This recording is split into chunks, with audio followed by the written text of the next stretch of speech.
ನಾನು ನೋಡ್ತೀನಿ. ಇಷ್ಟು ದಿನ ನಿಮ್ಮ ಮನೇಲಿ ನನಗೆ ಅನ್ನ ಹಾಕಿದ್ದೀರಾ, ನನಗೆ ಗೊತ್ತಿಲ್ಲದಿರೋ ಎಷ್ಟೋ ವಿಷಯಗಳನ್ನ ಕಲಿಸ್ಕೊಟ್ಟಿದ್ದೀರಾ. ಎಲ್ಲದಕ್ಕೂ ಥ್ಯಾಂಕ್ಸ್.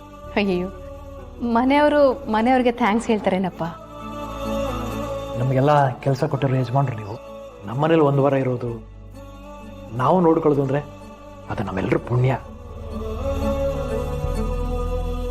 ಅಲ್ಲ, ಮನೆಗೆ ಹೋಗ್ತೀನಿ ಅಂತಿದ್ದೀರಿ, ಇದೇ ಬಟ್ಟೆಲಿ ಹೋಗ್ತೀರಾ? ನಿಮ್ಮ ಮನೆಯವ್ರು ಶ್ರೀಮಂತರು, ಈ ಬಟ್ಟೆಲಿ ನಿಮ್ಮನ್ನು ನೋಡಿದ್ರೆ ಬೇಜಾರು ಮಾಡ್ಕೊಂಡ್ಬಿಡ್ತಾರೆ. ಇರಿ, ಹೊಸ ಬಟ್ಟೆ ತರ್ತೀನಿ ನಾನು. ಅಮ್ಮ ಅದೆಲ್ಲ ಏನು ಬೇಡ, ನಾನು ಗಾಡಿ ಕಿಕ್ಕಿಟ್ಟು ಹೋಗೋಣ ಅಂತ ಬಂದೆ ಅಷ್ಟೇನೆ. ಹೋಗೋದು ಗೀಗೋದು ಏನೂ ಇಲ್ಲ. ಇವತ್ತು ನಮ್ಮ ಮನೇಲಿ ಹಬ್ಬ ಮುಗಿಸ್ಕೊಂಡೇ ಹೋಗಬೇಕು. ಅಲ್ಲ, ಹಬ್ಬ ಓಕೆ, ಬಟ್ ನಮ್ಮ ಮನೇಲೂ ಹಬ್ಬ ಮಾಡ್ತಿರ್ತಾರೆ. ಆ್ಯಂಡ್ ಆಫೀಸಿಗೆ ಹೋಗಲೇಬೇಕು, ನಾನು ತುಂಬ ಕೆಲಸಗಳು ಪೆಂಡಿಂಗ್ ಇದೆ. ಆ ಟೆನಿಕೋಸ್ ಅದನ್ನ ಕ್ಲಿಯರ್ ಮಾಡಲೇಬೇಕು. ಸಾಕು ಸುಮ್ಮನಿರಯ್ಯ, ಇವನಿಗೊಬ್ಬನಿಗೆ ಕೆಲಸ ಇರೋದು. ಶುಭ, ಹಂಗೆಲ್ಲ ಮಾತಾಡ್ಬಾರ್ದಮ್ಮ. ನೋಡಿ ಸರ್, ಇವತ್ತು ಹಬ್ಬ, ನೀವೊಬ್ರು ಕೆಲಸ ಮಾಡೋದಕ್ಕೋಸ್ಕರ ಇಡೀ ಎಂಪ್ಲಾಯೀಸ್ಗೆಲ್ಲ ರಜೆ ಕೊಡದೆ ಕೂರ್ಸ್ಕೊಳ್ಳೋದು ತಪ್ಪಾಗುತ್ತೆ. ನಾವು ಲೇಬರ್ ಕ್ಲಾಸ್ ಅವರು, 5 ನಿಮಿಷ ಸುಧಾರಿಸ್ಕೊಂಡ್ರೆ 5 ಗಂಟೆವರೆಗೂ ಕೂತ್ಕೊಳ್ದೇನೆ ಕೆಲಸ ಮಾಡ್ತಿರ್ತೀವಿ. ಅಂಥದ್ರಲ್ಲಿ ನಮ್ಮ ಫ್ಯಾಮಿಲಿ ಜೊತೆ ಇಡೀ ದಿನ ಹಬ್ಬ ಏನಾದರೂ ಸೆಲೆಬ್ರೇಟ್ ಮಾಡಿಬಿಟ್ರೆ ನೆಕ್ಸ್ಟ್ ಡೇ ನಮ್ಮ ಬ್ಯಾಟ್ರಿ ಫುಲ್ ಚಾರ್ಜ್ ಆಗಿಬಿಟ್ಟಿರುತ್ತೆ. ನೀವು ರಜೆ ಕೊಡದೇ ಇದ್ರೆ ಬರೀ ಎಂಪ್ಲಾಯೀಸ್ಗೆ ಮಾತ್ರ ಅಲ್ಲ, ಇಡೀ ಫ್ಯಾಮಿಲಿನೇ ಬೇಜಾರಾಗ್ಬಿಡುತ್ತೆ. ಮಕ್ಳ ಜೊತೆ ಹಬ್ಬ ಸೆಲೆಬ್ರೇಟ್ ಮಾಡಬೇಕು ಅಂತ ಅಪ್ಪ ಅಮ್ಮ ಕಾಯ್ತಿರ್ತಾರೆ. ಅಪ್ಪ ಅಮ್ಮ ಹೊಸ ಬಟ್ಟೆ ತರ್ತಾರೆ ಅಂತ ಮಕ್ಳು ಕಾಯ್ತಿರ್ತಾರೆ. ಇನ್ನು ಹೊಸದಾಗಿ ಮದ್ವೆ ಆಗಿರೋ ಜೋಡಿ ಮೊದಲನೇ ಹಬ್ಬ ಸೆಲೆಬ್ರೇಟ್ ಮಾಡಬೇಕು ಅಂತ ಕಾಯ್ತಿರ್ತಾರೆ. ಅಂಥದ್ರಲ್ಲಿ ಅವರಿಗೆಲ್ಲ ರಜೆ ಕೊಡದೆ ಅವ್ರ ಹತ್ರ ಕೆಲಸ ಮಾಡಿಸ್ಕೊಂಡ್ರೆ ಆ ದೇವ್ರ ಮೆಚ್ತಾನಾ?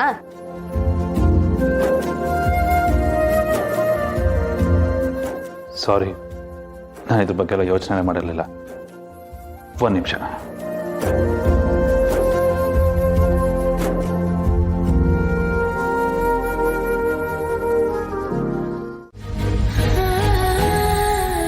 ಇಷ್ಟು ದಿನ ನೀನು ಹೇಳಿದ ಕೆಲಸ ಎಲ್ಲ ಮಾಡಿದ್ದೀನಿ, ನೀನು ಹೇಳಿದಾಗೆ ನಡ್ಕೊಂಡಿದ್ದೀನಿ. ಇವತ್ತು ನಾನು ಹೊರಡ್ಬೋದಾ? ಐ ಮೀನ್, ನನ್ನ ಕ್ಷಮೆನ ಅಕ್ಸೆಪ್ಟ್ ಮಾಡಿದ್ಯಾ? ಸಾರಿ. ವಾಟ್? ನೀನು ಯಾಕೆ ಸಾರಿ ಕೇಳ್ತಿದ್ಯಾ? ಇಷ್ಟು ದಿನ ನೀನು ಯಾರು, ನಿನ್ನ ಸ್ಟೇಟಸ್ ಏನು, ನಿನ್ನ ಎಲ್ಲ ಕೆಲಸನೂ ಪಕ್ಕಕ್ಕಿಟ್ಟು ನಮ್ಮ ಮನೇಲಿ ನಮ್ಮೊಳಗೆ ಒಬ್ಬನಾಗಿದ್ದೆ. ಅದೆಲ್ಲ ನೋಡಿ ನನಗೆ ತುಂಬ ಖುಷಿ ಆಯಿತು. ಅಷ್ಟೇ ಯಾಕೆ, ನಮ್ಮ ಮನೆಯವರೆಲ್ಲರೂ ಖುಷಿ ಪಟ್ಟರು. ಅದಕ್ಕೆ ಥ್ಯಾಂಕ್ಸ್. ನನ್ನಿಂದ ನಿಂಗೇನಾದರೂ ತೊಂದರೆ ಆಗಿದ್ರೆ ಐ ಆಮ್ ಸಾರಿ. ಬಟ್ ಏನೋ ಹೊಸ ತರಲೆ ಮಾಡಂಗಿದ್ದಾಳೆ. But what? ನಾನು ನಿನ್ನನ್ನು ಕ್ಷಮಿಸ್ಬೇಕು ಅಂದರೆ ನಾನು ಫಸ್ಟೇ ಹಾಕಿರೋ ಕಂಡೀಷನ್ಸ್ ನಿಂಗೆ ನೆನಪಿದೆ ಅಲ್ವಾ? ನೀನು ಅದನ್ನು ಮಾಡಬೇಕು. ನನ್ನ ಮತ್ತೆ ಕೆಲ್ಸಕ್ಕೆ ತಗೋಬೇಕು. ನನ್ನನ್ನಷ್ಟೇ ಅಲ್ಲ, ನನ್ನ ಹಾಗೆ ಟ್ಯಾಲೆಂಟ್ ಇದ್ರು ಕೆಲಸ ಸಿಗದೆ ಕಷ್ಟಪಡ್ತಿರೋ ಹುಡುಗಿರು ತುಂಬ ಜನ ಇದ್ದಾರೆ. ಅಂಥವ್ರಿಗೆ ನಿನ್ನ ಕಂಪ್ನಿಲಿ ಕೆಲಸ ಕೊಡಬೇಕು. ನೀನು ಇದಕ್ಕೆಲ್ಲ ಓಕೆ ಅನ್ನೋದಾದರೆ ನಾನು ನಿನ್ನ ಕ್ಷಮಿಸೋಕೆ ರೆಡಿ. ನೀನು ಹೇಳಿರೋ ಪ್ರತಿಯೊಂದು ಮಾತು ನನಗೆ ನೆನಪಿದೆ, ಆ್ಯಂಡ್ ನಾನು ಅದಕ್ಕೆ ಒಪ್ಪಿದ್ದೀನಿ ಕೂಡ.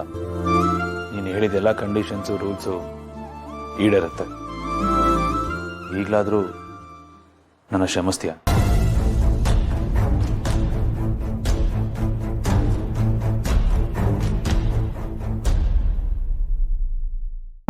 ನೀನು ಇಷ್ಟೆಲ್ಲ ಮಾಡಿದ್ಮೇಲೂ ನಾನು ಅಕ್ಕ ಯಾಕ್ರೆ ಹಿಂಗೆ ಕಿರ್ಚ್ಕೊಂಡು ಬರ್ತಿದ್ದೀರಾ? ಅಕ್ಕ, ಹಬ್ಬಕ್ಕೆ ಸೋಷಿಯಲ್ ಮೀಡಿಯಾ ಕಾಂಪಿಟೇಷನ್ ಇದೆಯಂತೆ. ಯಾರು ಕಾಲೇಜ್ ಟೀಮಲ್ಲಿ ಸಖತ್ತಾಗಿ ರೀಲ್ಸ್ ಮಾಡಿ ಹಾಕ್ತಾರೋ ಅವ್ರಿಗೆ ಪ್ರೈಸ್ ಸಿಗತ್ತಂತೆ. ಹ್ಞೂ ಅಕ್ಕ, ನೀನು ಬಂದು ನಮಗೆ ಹೆಲ್ಪ್ ಮಾಡು ಅಕ್ಕ, ಪ್ಲೀಸ್. ರೀಲ್ಸಾ? ಅದು ಕಾಳಿ ಥೀಮಲ್ಲಿ?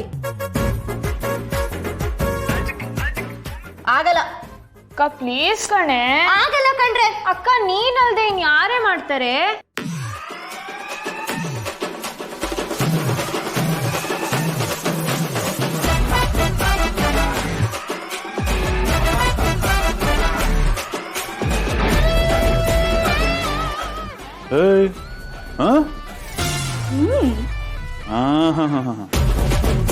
ಡೂಡ್. ವಾಟ್? ಆಗಲ್ಲ. ಡೂಡ್. ನೋ. ರಾತಕ ಆಗದೇ ಇಲ್ಲ. ಆಗುತ್ತೆ. ಆಗಲ್ಲ. ಆಗುತ್ತೆ. ಆಗಲ್ಲ. ಆಗಲ್ಲ. ಆಗಲ್ಲ. ಆಗುತ್ತೆ. ಆಗಲ್ಲ. ಆಗಲ್ಲ. ಆಗುತ್ತೆ. ಆಗುತ್ತೆ ತಾನೆ? ನಡಿ ಹಂಗಾದ್ರೆ. ಹೇಳ್ತಿಲ್ವಾ ಇದೆಲ್ಲ ಆಗಲ್ಲ ಅಂತ? ನೀನು ಹೇಳಿದ ಕೆಲಸ ಎಲ್ಲ ಮಾಡಿದ್ದೀನಿ, ನೀನು ಕೊಟ್ಟಿರೋ ಟೈಮು ಮುಗ್ದಿದೆ. ಇವಾಗ ನೀನೇನು ಹೇಳಬೇಕು ಅದನ್ನು ಹೇಳಿದ್ರೆ ನಾನು ಇಲ್ಲಿಂದ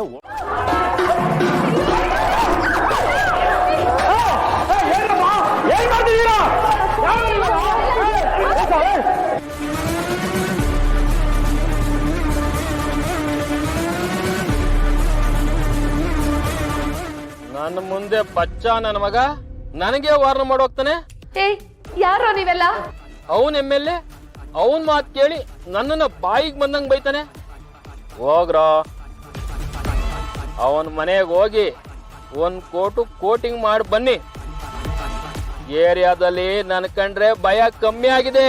ಅದಕ್ಕೆ ಇಂಥ ಚಿಲ್ಟಾರಿ ಪಲ್ಟಾರಿ ನನ್ನ ಮಕ್ಕಳೆಲ್ಲ ತಲೆ ಎತ್ತು ಬಿಟ್ಟವ್ರೆ.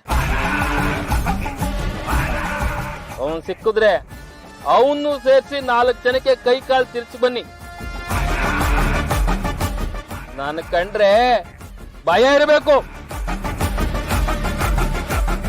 ನನ್ನ ಮುಂದೆ ಮಾತಾಡ್ಬೇಕು ಅಂದ್ರೆ 100 ಸಲ ಯೋಚನೆ ಮಾಡ್ಬೇಕು. ನನ್ ದಾರಿಗೆ ಅಡ್ಡ ಬರ್ತಾನ ಅವನು. ಅವನ್ಗೊಂದು ಗತಿ ಕಾಣಿಸ್ರ. ಅಣ್ಣ ನೀವೇನ್ ಟೆನ್ಷನ್ ತಗೊಂಬಿಡಿ, ನಿಮ್ಗೆ ಅವಮಾನ ಮಾಡಿದ ಮೇಲೆ ಅವ್ರ ತಲೆನೇ ತಗೊಂಡ್ಬರ್ತೀನಿ.